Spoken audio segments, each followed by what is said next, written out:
Hello. I am going live tonight. So come on in, say hello. We are going to chat a little bit about being in the sandwich era. So I've got my notes over here so that I keep it short and sweet and to the point and I don't ramble. I just dropped a video that talks about what it feels like to be in the sandwich era. So, for those of you that may be new to my channel, my name is Natasha Riley. I'm a licensed professional counselor and I talk all things pleasure, self care, and rest for high achieving Black women. And being a geriatric or elder, whatever millennial it is, we are smack dab in the middle of some of us are our kids are leaving, some of us are having kids, and some of us are also starting to take on the responsibility of caring not just for our parents, but maybe our grandparents and things of that nature. And it's important for you to understand that it's a season. It is a hard season, but it is a season, it will pass. And we're going to talk about things that aren't just a checklist. This is not for you to go check, because as a high achiever, I know that's what we like to do. But this is for you to actually start doing small things on a day to day basis so that you feel like you can handle and manage being in this sandwich era. So, if you have not seen the video that just dropped, I can give you a little bit of information about what the sandwich era is, which I just really did. Basically, it is someone who is coming into motherhood, who's either pregnant, newborn, toddler, and is also the caregiver for elderly family members. So it's not just parents, it may not just be grandparents, it may be an aunt, an uncle, someone of that nature you are caring for. So let's go ahead and get into how to make this season in your life manageable. Number one, we're going to name it out loud. You cannot work through something if you don't acknowledge what it is. If you don't put words to it, it's almost like it doesn't exist for anyone but you. So we need to name the struggle that it is that you're having. Again, it's a season, right? So just because you put a name to it, just because you put a feeling to it, doesn't mean that it's permanent.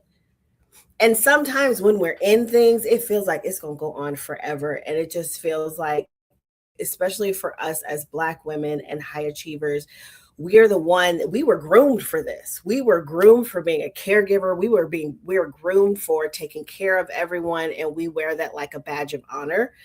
And so we get so into it that we get burnt out. But what happens when you're pregnant and you're being a caregiver? And that means that you have to take care of your health. You have to make sure that you're getting your rest and you're getting your nutrients, right? Like, we have to name that this is hard and it's something that we don't want to do. Like, you can be honest and say, I don't want to do this. It doesn't make you a bad person. It doesn't mean that you're not going to do it. It doesn't mean that you don't care about that person. It just means this is really, really hard. Saying it out loud also matters because it starts to reset your nervous system. It starts to acknowledge that you are not just externally dealing with something, but you're dealing with something internally. And it allows your nervous system to have like a reset of, okay, this isn't life or death. I can handle this. What is the next thing that I need to do? So, one, we have to name what it is, even if it's just to yourself, even if it's just in your journal. Don't just keep it up here, put it out. Number two, stop managing things alone in your head. Like, stop trying to keep a Rolodex of to do lists. Stop trying to remember everything in your head. That's why you can't sleep. That's why you can't function. That's why you can't focus. It's like you're in a fog. If you're chasing a toddler around, you already got mom brain, right? Now you're trying to keep a Rolodex of everything in your head. It's okay for you to put it down. It's okay for you to, even if you don't get to it, a Rolodex of things that need to happen, things that I'm going to get to, things that I maybe need to delegate to someone else, putting it on paper, putting it somewhere where everyone can see what it is that you have going on. it might allow people to come in and help you. I have a nice little whiteboard over here. I love my whiteboard. When I bought my whiteboard, it made me so happy, and it helps me keep just everything that I need to do in a central place, even if I'm not doing it together. Like my son's room has some things that need to be worked on.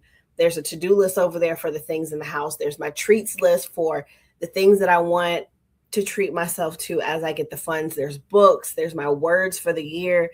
There's priorities. Everything is on that board. And so every day that I get up, it's there. I can decide when it is that I'm going to either do it, not do it, delegate it. It's there for me. So the goal isn't to be super organized. It really is to externalize the load so that you get your brain back. So think about decision fatigue. Maybe you have your mom's appointment. You have to go pick up her meds, but you also have a doctor's appointment, and it's the time for you to do your glucose test, right? And you also have to go to work, and you also have to make dinner, and you also have a girls' night, right? Like the decision fatigue between all of those things, put it down on paper. Just get your thoughts out. Again, get your thoughts out. One brain dump a week. One brain dump a week. Whether it's the task that you have to do for your parent or the person that you're caregiving, whether it is anything that you're worried about your pregnancy or being a first-time mom, whether it's the things that you don't like that's going around your house because you haven't had time to clean it, and all of the spots that it's like, this is making me feel unorganized. It makes me feel cluttered. This needs to be done. This needs to be done. This needs to be done. Write it all down. And then when you get a chance, baby, you can get to it. Okay. So number 2, stop managing it in your head. Number 3, find your 5-minute thing. Find your 5-minute thing. So this goes into pleasure and self-care. Just because you are taking care of somebody, whether it is a child, whether it is being a caregiver, doesn't mean that you can't find time for yourself. I hear people say that all the time. My clients tell me all the time, well, I just don't have time. Like, I know you're telling me I need to do self-care and I need to do things for myself and I need to find hobbies, but I don't have time. And so I challenge that. And I'm going to challenge that with you too. I challenge you to tell me that you don't have 5 minutes to yourself to do something that you enjoy. I can find 5 minutes to go outside, walk to my garden, look at my garden, and come back. I can find 5 minutes to breathe. I can find 5 minutes to go stand in the sun. You have 5 minutes. And while you're sitting here taking care of everyone else, you're taking care of whether it's your mother or your father or a grandmother, and then you're also coming home and you're being mom and you're taking care of everyone else, you're telling yourself this lie that you don't have the time. And of course, there are lots of messages that tell us that we don't have time. But I'm here to tell you, if you are in the sandwich era and you are a caregiver, you have to find the time. It's not just about self-care. It's actually about your physical, right? Stress will take us down in the worst way. Okay, you look at the statistics of what Black women are suffering with physically because they're stressed. And let's not even get into if you are pregnant. If you're pregnant holding all this stress, that's not good for you. It's not good for the baby, especially because you're an older generation. That's a geriatric pregnancy. So there's a lot of risk that comes with that. So take 5 minutes in the next week, one thing. Actually, I'm going to challenge you. I'm going to challenge you to do one thing today or whenever you're seeing this video. 5 minutes, you can put it on the timer, 5 minutes, one thing for yourself. And then let me know in the comments how it felt to do that 5-minute thing, right? It's not really just about the time. It's about the fact that you made a promise to yourself and you stuck to it. And as you do those little deposits, it's going to make it a little bit easier for you to take care of the things that you need to take care of. Every time you deposit into yourself and you fill your cup up, it's a little bit more that you're able to do for someone else. And it doesn't feel like a job. It doesn't feel like a burden. It doesn't feel like you're burning down doing all of this. So Try one thing and let me know how it goes. So that was number 3. Find your 5-minute thing. Number 4, have one honest conversation. I feel like the biggest lie ever told is I'm fine. I'm fine. It just comes off of the tongue like it is so natural. Someone asks you, how are you doing? Oh, I'm fine, can't complain. You're not, and you can. So I want you to find one trusted person and be honest. Be honest about how it's going. Now, mind you, I said a trusted person, someone that knows how to listen, someone that's not going to judge you, someone that's going to give you a space of safety to just be honest about what you're going through, that you're not fine. Maybe you break down, maybe you cry, but be honest with this person. This keeps you from feeling like you're in isolation, like you're doing this alone, like it's only happening to you and that nothing can be done for it. It also reminds you that you have a village, you have a community that is there to support you, and they care about you and they love you, and they have probably been trying to help you and you just haven't been letting them. So find your person, do a list of the top 5 people that you trust, and then start dwindling that down and find that one person where it's like, can we just take a minute? Do you have the capacity for me to be very honest about the fact that I'm not doing good right now? And see how it goes. And number 5, get clear on what is actually yours to carry. Not everything that's going on is for you to take care of. Okay, if you have siblings, baby, tag them in. Tag them in. You don't have to do this alone. Again, just because you were raised or you're the firstborn daughter doesn't mean that you have to do these things alone. When it comes to mothering and making sure dinner's done, making sure homework is done, or making sure that your appointments are scheduled and things of that nature, tap in your partner. Hey, I need you to handle some of these things. Let them plan things. Let them do things. If you are at work or you're a business owner, let someone else handle it. Give someone a project. Give someone a task. Everything is not for you to hold on to. So for number 5, what I want you to do, write down everything that you are managing. This is similar to the brain dump. This might be how you start your brain dump. Write down everything that you have going on, all the things that you do at work, all the things that you do at home, all the things that you are doing as a caregiver, all the things that you are doing for family, for friends. Write it all down and then circle what you can do. Circle what you can do and circle what somebody else can do. And then go have those conversations. Understanding that some people may tell you no. They may tell you, no, I can't do this. And that's absolutely okay. It doesn't mean that we stop trying. It doesn't mean, oh, that's fine, I'll just do it myself. Because you have to take into consideration that, especially if you're pregnant, right? Like, you have to take care of yourself. Do we love our parents and our elders and we want to make sure that they're getting the best care possible? Absolutely. But we're not the only ones who can take care of them. We're not the only ones who can get the medicine. We're not the only ones who can take them to a grocery store, right? Like, we're not the only ones who can take them to a bingo or, all the other little things that they want to do, right? A bonus. Okay, let's talk about a bonus. I know I gave you 5, so let's run through the 5 before I give you your bonus. So if you are in the sandwich era, here's how you're going to keep your sanity intact. You're going to name out loud what you're feeling, what you're going through.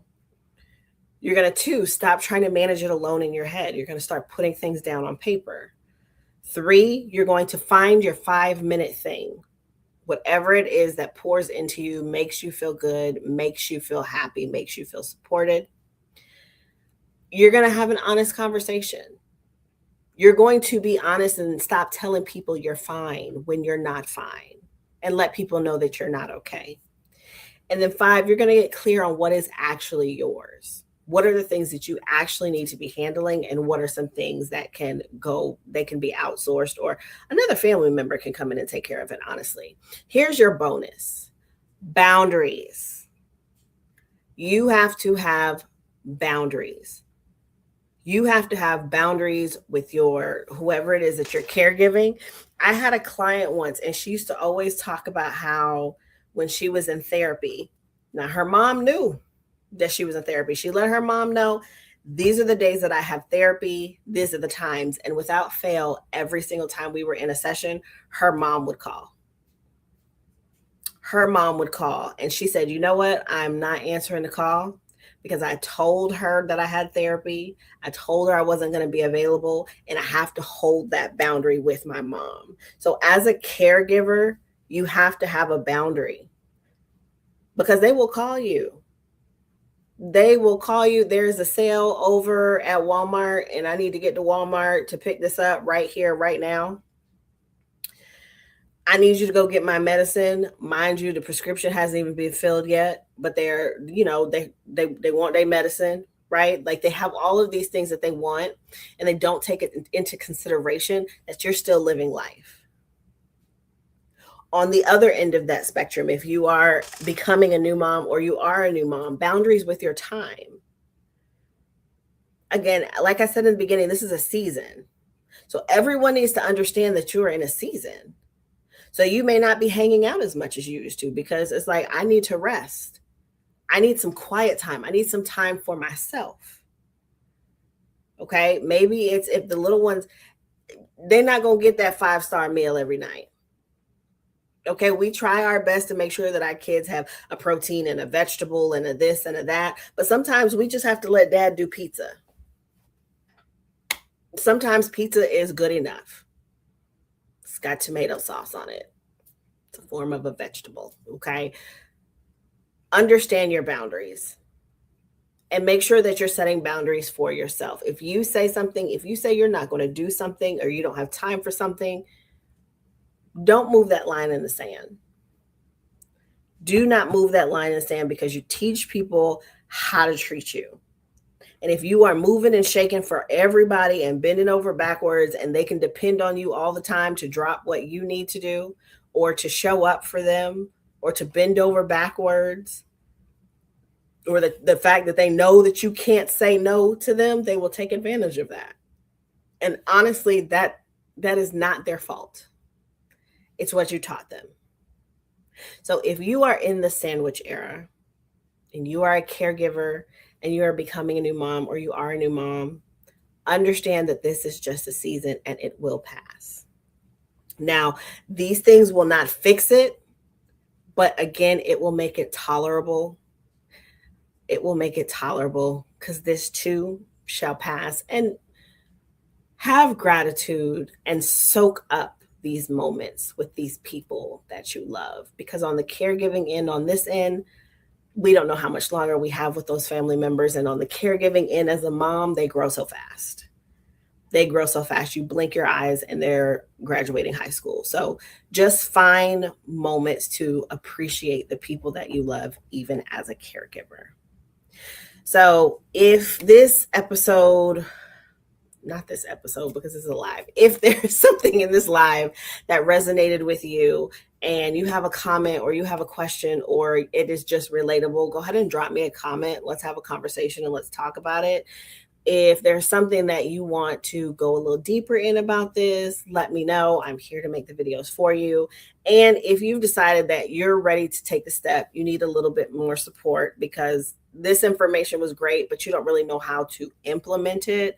Down in the description, you can go to javerywellness.com/get-started.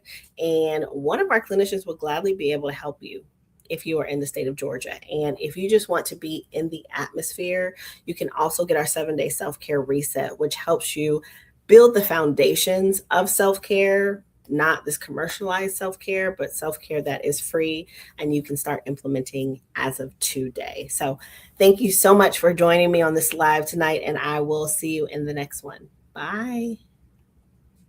Oh, make sure you subscribe, make sure you like, and make sure that you hit the notification bell. So the next time that I go live, you'll know, because this was spur of the moment, and sometimes they might be and sometimes they won't. So make sure you have the bell on.